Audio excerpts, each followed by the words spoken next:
वो लौट रहे हैं तो भक्तों रात्रि के 12 बज गए।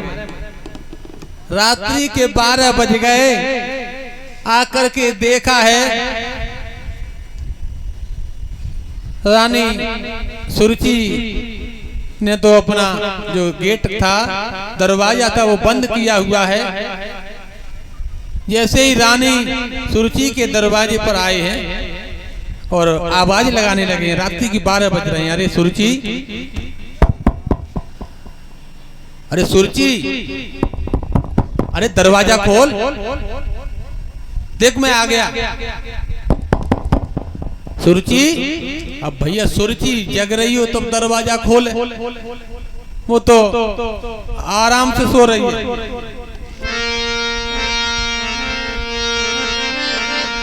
महाराज उत्तानपाद दरवाजा खटखटा रहे हैं।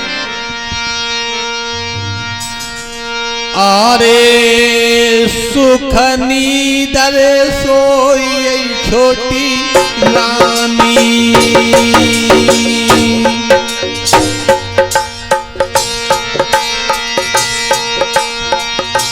अरे सुख नीदर सोई छोटी रानी, और राजा की सुनी ना जाने बानी।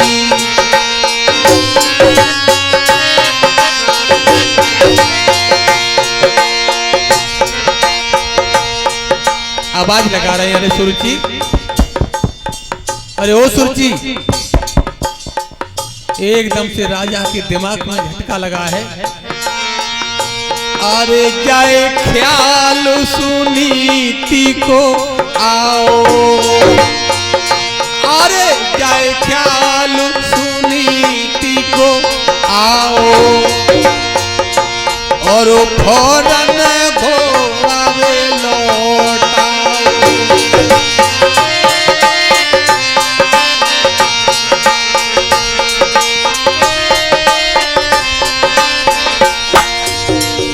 महाराज उत्तानपाद सुरुचि के दरवाजा पर आज दरवाजा खटखटाने ही वाले थे, एकदम दिमाग में झटका लगा। अरे कितने दिन हो गए मैंने सुनीति की ओर तो देखा ही नहीं है। आज महाराज उत्तानपाद ने घोड़ा लौटाया है और सुनीति के दरवाजे पर पहुंचे हैं। रात्रि के 12 बज रहे हैं। धीरे धीरे जो बचन सुनाओ, धीरे धीरे जो बचन सुनाओ, और रानी को ही ओरे उमगाओ।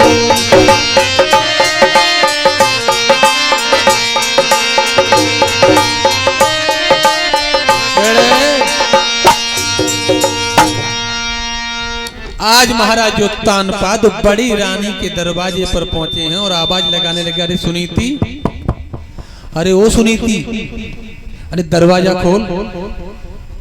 और जो मैया की नींद खुली, एकदम से सनाका खा गई है कि आज क्या हुआ।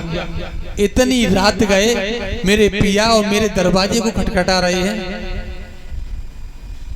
समझ गई है। आज दरवाजे के पास में आई है उठ करके रानी सुनीति, और पीठ लगा करके खड़ी हो गई है। दरवाजा नहीं खोल रही। मैं समझ गई नाथा, आप क्यों आए हो आज? छोटी रानी ने मुझे मारने के लिए भेजा है। अरे एक दिन ब्याह मोहर धर के पियो, आज आंखों से आंसू निकल पड़े और कहने लगी, पिया आज तुम इतने निठुर हो गए, आज इतनी रात गए और मुझे मारने के लिए आए हैं। मैं तो अलग रह रही हूँ, फिर भी वाकई चैन न पड़ो। एक दिन प्याऊ मोहर धर के कियो, आज कर लो बचुर को सैयाहियो।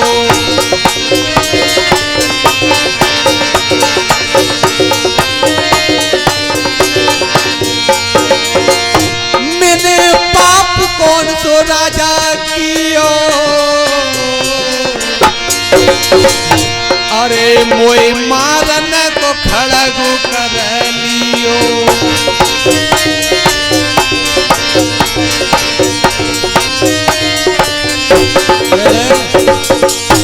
एकदम से रानी सुनीति पीठ को लगा करके खड़ी हो गई है दरवाजे से और राजा उत्तानपाद खटखटा रहे हैं दरवाजे को। अरे अरे सुनीति, अरे नायक दरवाजा खोल, इतनी रात के तू नहीं जानती है मैं जब शिकार करके लौट रहा था तो सुरुचि के दरवाजे पर गया लेकिन उसने दरवाजा नहीं खोला है आज और मैं शिकार करके लौट रहा हूँ, सुबह का निकला हुआ हूँ, दरवाजा खोल।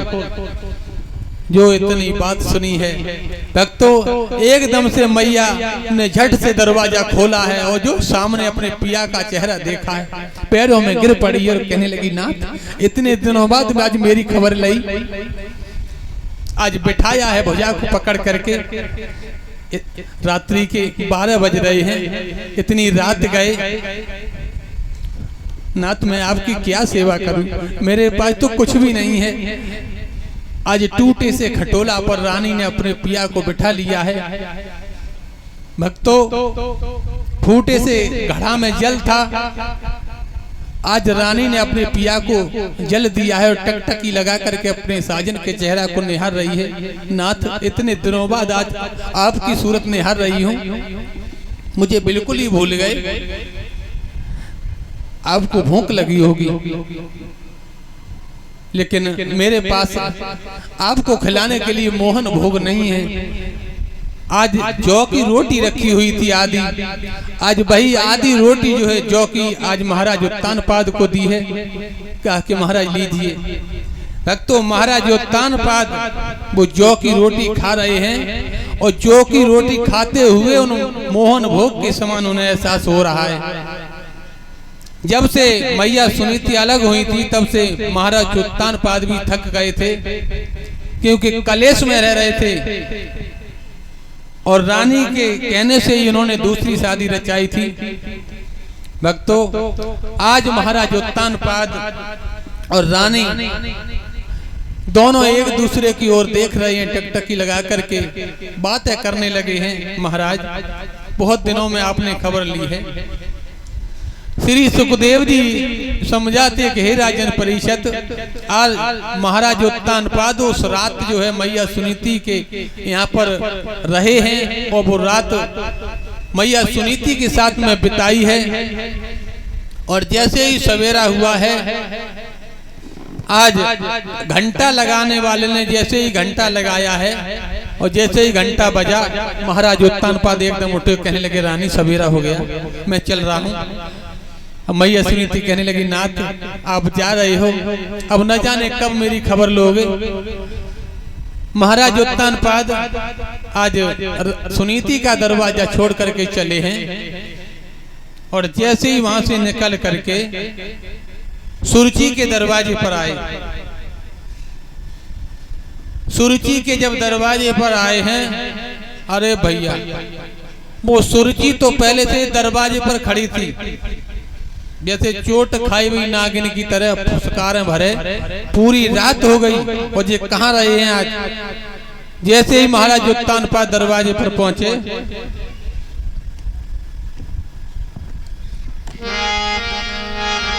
और महाराज उत्तानपाद जब दरवाजे पर पहुंचे हैं और रानी ने जैसे ही अपने पति को देखा है और पूछने लगी है, पिया अरे तुम अब आए हो, अरे रात भर कहाँ रहे।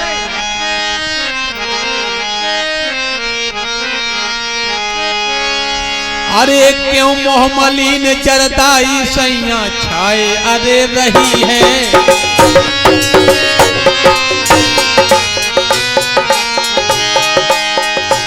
कहने लगी है तुम रात्रि भर पता नहीं कहाँ रहे हो, तुम्हारा चेहरा बता रहा है कैसा उतरा है। क्यों मोह मलिन चरताई सैया छाई अरे रही है। कंचन सी काया कैसी रे को मिलाए अरे गई है।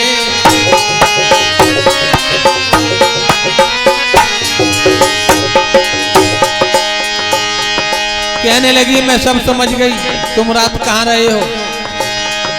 ये रात सोते घर रहे, जान में लय रही धमकाई बादिन की करियो खबर किस्म मुत खाई, बादिन की करियो खबर किस्म मुत खाई।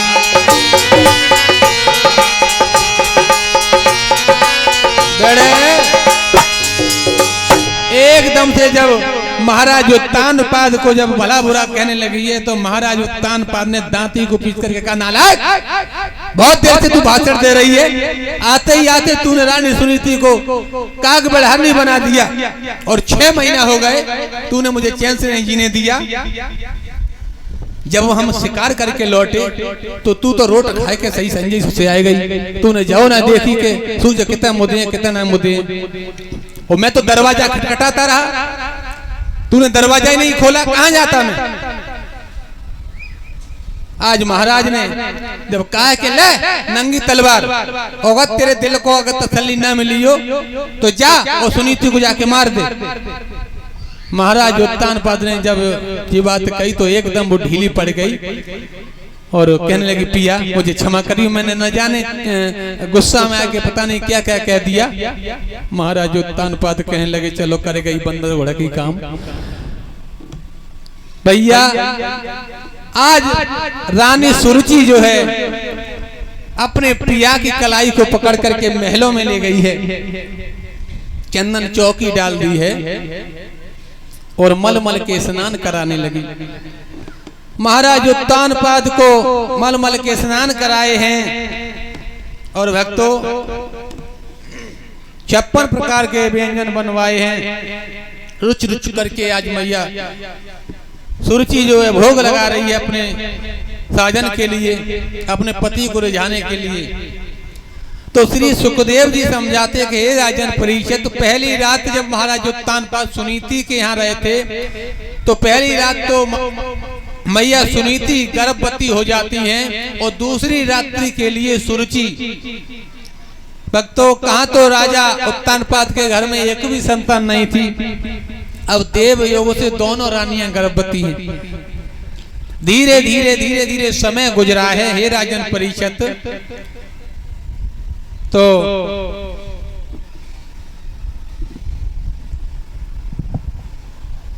जो बड़ी रानी थी सुनीति, उसकी कोख से एक बेटा ने जन्म लिया है।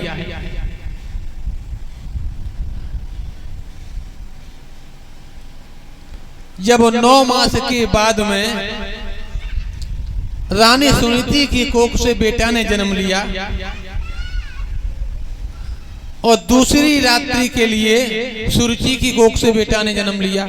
दो बेटाओं ने जब जन्म लिया है तो भक्तों याद रखना, जब रानी सुनीति की कोख से बेटा ने जन्म लिया है, आज मैया टूटे से खटोला पर पड़ी हुई है, सूखी खाल में बेटा को पिलाने के लिए दूध भी नहीं है, बेटा भूख के मारे व्याकुल है, कुलबुला रहा है वो मांस का लोथड़ा। और इधर रानी सुरुचि की जब कोख से बेटा ने जन्म लिया तो हजारों दास और दासियां सेवा में लगे हुए हैं। आंगन में बधाई बज रही है महाराज उत्तानपाद के। राजा ने जब सुना है कि मेरे घर में 2 बेटों ने जन्म लिया है, बड़े ही मगन हो गए हैं महाराज उत्तानपाद। बधाइयां बजने लगी हैं कि आंगन में बधाई बज रही सुने, बहना मेरी सुने, गुइया मेरी सुने, आली मेरी अब हो रहे हैं मंगल चार।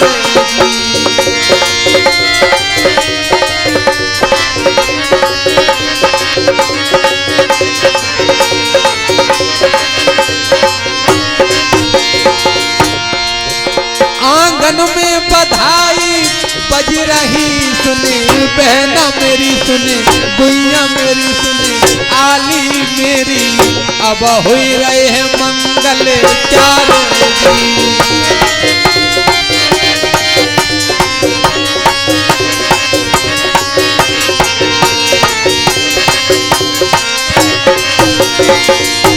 लेकिन सुखिया अट्टा पे रोए रही सुनी बहना मेरी सुनी गुइया मेरी सुनी मैया मेरी अब विपत्ति में नाई अब कोई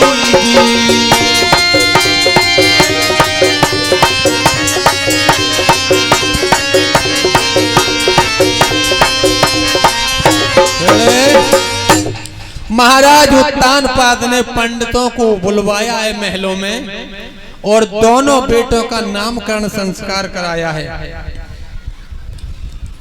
सुनीति की कोख से जो बेटा ने जन्म लिया महाराज उत्तानपाद ने उस बेटा का नाम रखा ध्रुव और जो सुरुचि के कोख से बेटा ने जन्म लिया उसका नाम रखा है उत्तम। दोनों बेटा जो है शुक्ल पक्ष के चंद्रमा की तरफ बढ़ने लगे हैं।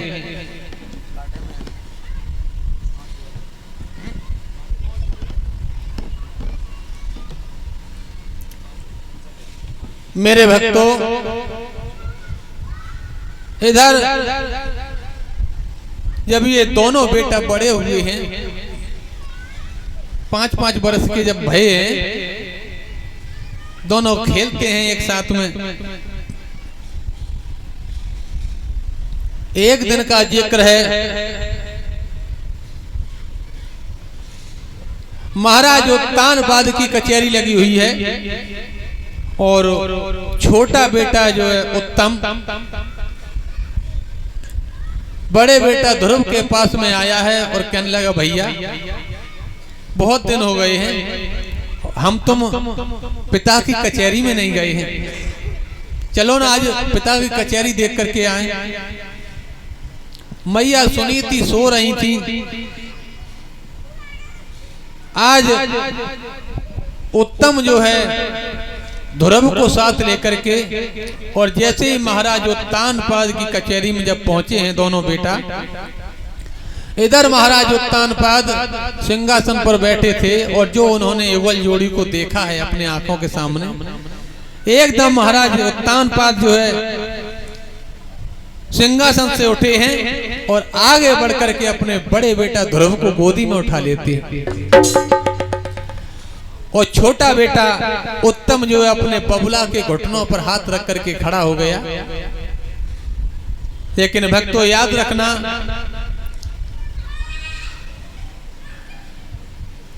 ये बात जो है एक पहरेदार बैठा हुआ था उसको हजम नहीं हुई।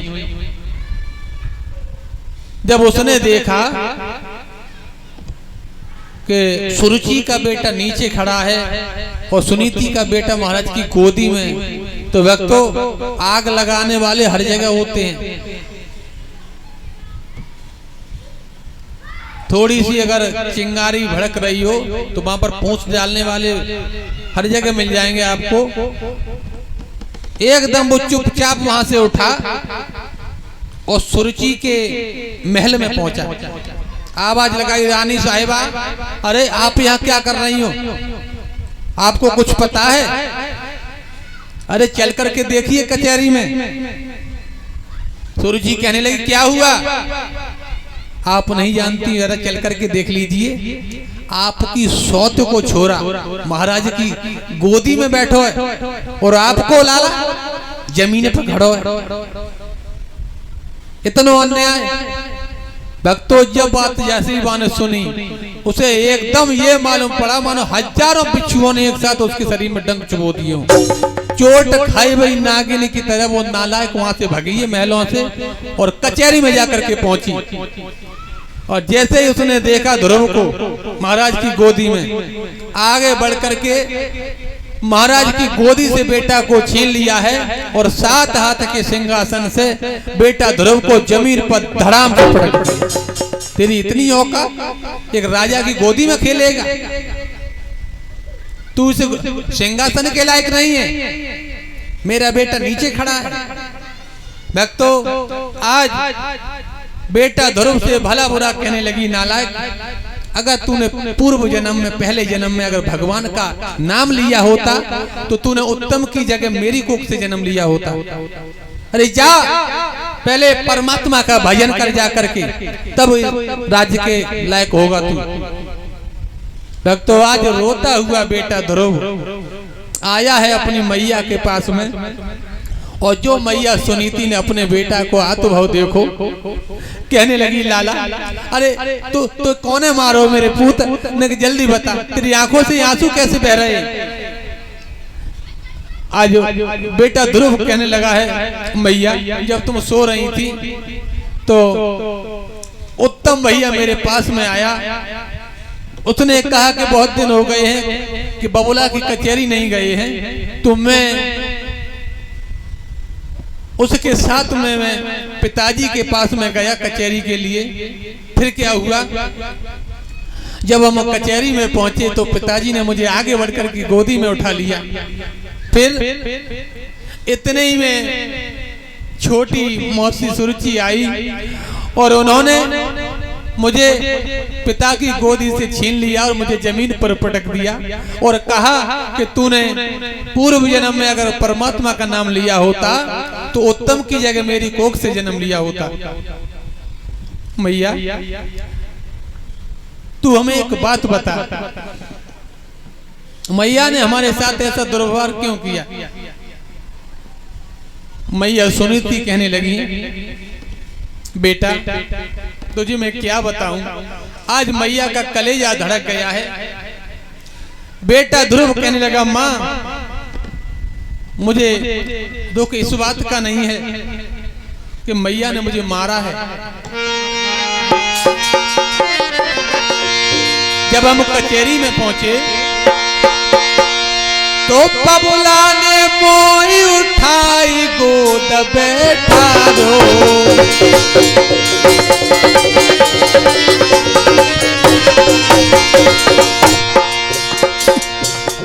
पिताजी ने जैसे ही मुझे उठाया, बबुला ने मोई उठाई गोद बैठा रो, और मौसी ने पकड़ी बांह, मौसी ने पकड़ी बांह, धकेला मारो, मौसी ने पकड़ी बांह।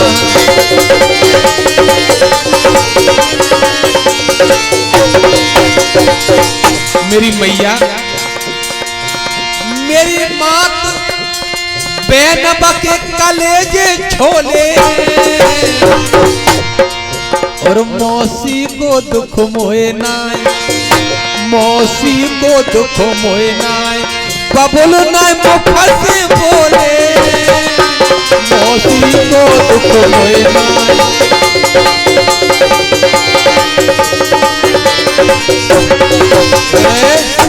आज जवाब दिया है कि मौसी मुझे मारती रही और पिता ने एक शब्द नहीं कहा कि तू इन बच्चों क्यों मार रही है।